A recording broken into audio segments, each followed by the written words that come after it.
Do the Democrats agree with you in the Washington Post article that we ought not to be funding with American dollars Chinese aircraft carriers? Some do. I mean, I think everyone can agree upon at least that aspect of it, that American dollars should not be funding the Chinese Communist Party's military buildup. And make no mistake, they're embarked on the largest sustained peacetime military buildup since World War II, potentially ever, depending on how you defined it. And we shouldn't be investing our money in Chinese aircraft carriers, fighter jets, artillery shells, advanced nuclear technology. But that's what's happening. We launched a bipartisan investigation into BlackRock and MSCI. My ranking member, Raja Krishnamurthy, has expressed a ton of concern about American dollars funding Chinese military buildup. And in many cases, this money is going to companies that have already been flagged on various government blacklists for posing national security risks.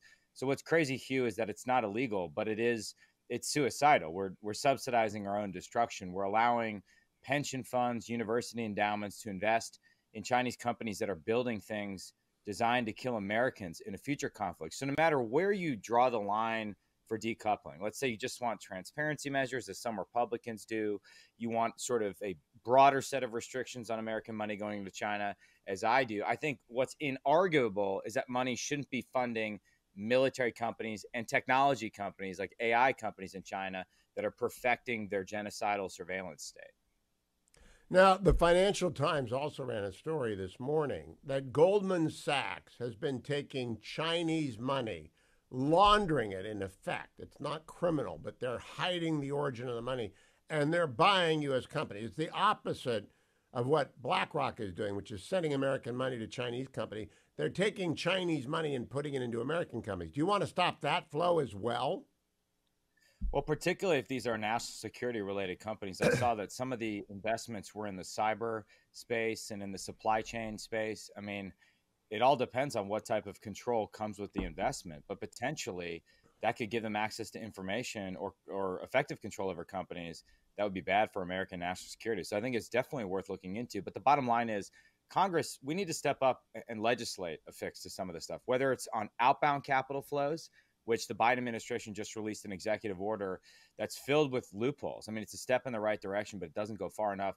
We need to legislate that. When it comes to Chinese money being invested in American companies, we tried to fix CFIUS to get at some of that issue, but clearly it's not up to the task. So we need a legislative fix to that. You know, here's the other thing, Hugh, that I find interesting when it comes to American investments in China. In addition to being morally reprehensible, the Chinese funds have been terrible investments. So over the last 5 years, the S&P 500 has soared to about 78%. But meanwhile, things like BlackRock's FXI ETF, which invests in these Chinese large cap companies, it's down 30% in that same period, even as Chinese GDP supposedly doubled. So that doesn't make sense. And a lot of the funds we looked at in our investigation similarly underperformed drastically. So where did the money go? Is it going into corrupt Communist Party coffers? I don't know. My only point is that beyond the national security concerns, just as an investment proposition, China looks bad, and there are systemic risks to a continued investment in China that range from having your assets seized in the event they try and take over Taiwan, or just the inherent risk involved in things like variable interest entities for which there are no shareholder protections. So part of what we're trying to do on the committee in a bipartisan fashion is to engage Wall Street in a dialogue about this, because it just seems insane to me that we would continue to send our money to China where it's being used for nefarious purposes.